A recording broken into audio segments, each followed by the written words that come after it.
This locomotive needs no introduction, but this is the Hogwarts castle from the Hogwarts Express. This particular model comes from the Bradford Exchange Hogwarts Express collection, and I happened to come across a lot with 5 issues for a steal of a deal, and upon receiving the item, I just had to make a showcase. The Hogwarts Express was a solution to the problem of how to transport hundreds of students every year to Hogwarts Castle without attracting Muggles' attention. 1830 was the year when the pieces needed for the Hogwarts Express was obtained. In order to pull it off, the Ministry of Magic used 167 memory charms, along with the biggest concealment charm to ever be used in Britain.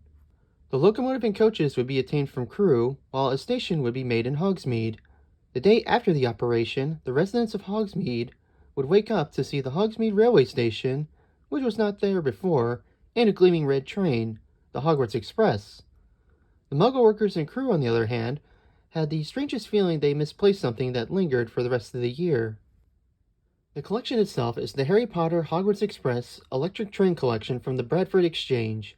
The collection reuses the models from the 2 Bachman Hogwarts Express sets from the Sorcerer's Stone and the Chamber of Secrets film.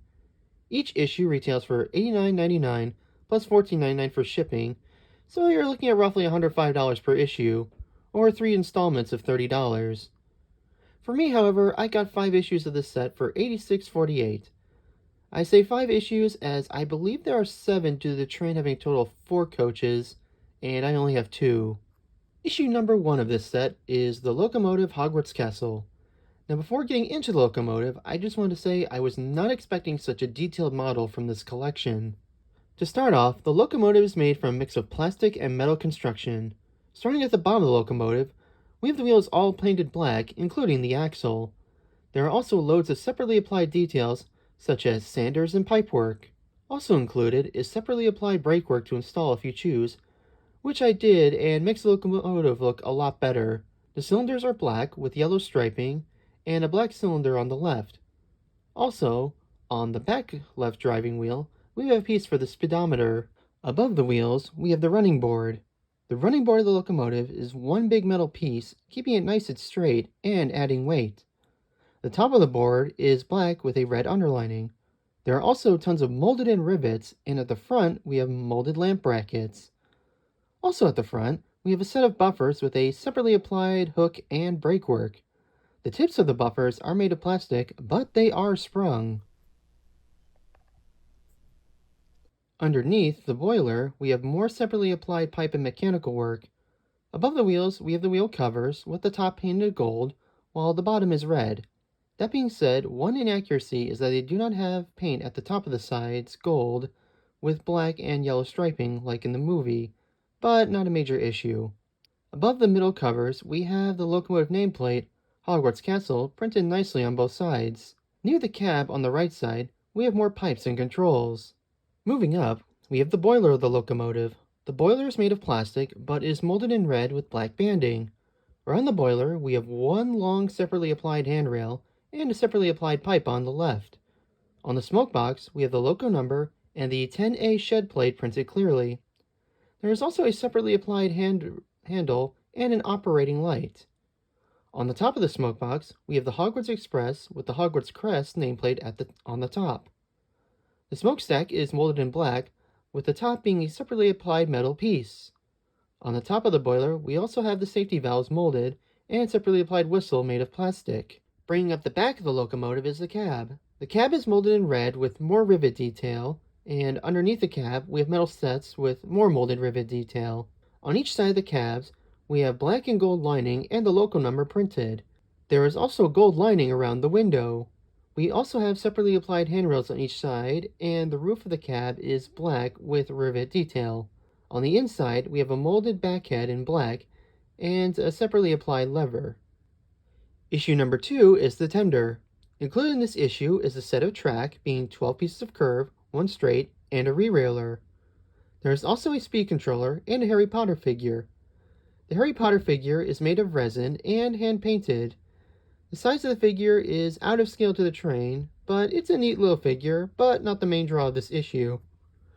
The tender, on the other hand, is the main draw.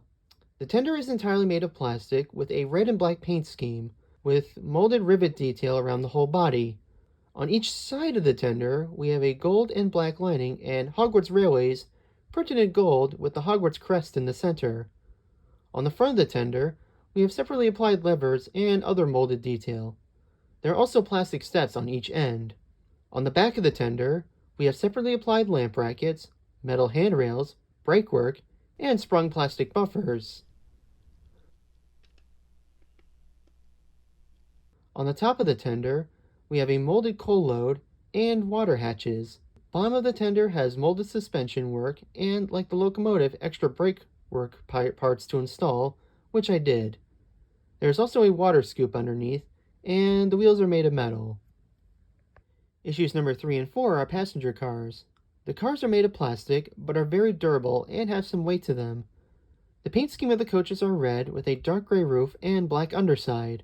On the sides of the coaches, we have the yellow and black striping with the Hogwarts crest on each side. The details on these coaches are all molded, with I think some separately applied pieces under the body. On either end, we have molded diaphragms and other details. On the bottom, we have a molded unsprung buffers and hooks, and on the roof, we have grooves and other miscellaneous details. Underneath, we have frames and other undercarriage work. The trucks are made of plastic with metal wheels and pickups for lighting. Issue number 3 is a Combine car, and included in this issue is a Ron and Mr. Weasley figure. The figures are also made of resin and hand-painted, and they are nice, but again, they are way out of scale to the set. Issue number 4 is the passenger car. Included in this issue is the Weasley car, and the car is again molded in resin and hand-painted. Mine, however, appears to be turning yellow in some places, and it is also out of scale to the train. Issue number 5 is the King Cross station. The station is molded in resin and is hand-painted. The model is roughly 6 inches long, 4 inches wide, and 8.5 inches tall. It is very small and way out of scale, but it really looks nice. There's a switch for interior lighting in the back, but be aware that it takes 3 AAA batteries. With all it put together, you end up with a standard loop of track like this. For this running session, I'll just be having the train running around the standard loop of track included in the set.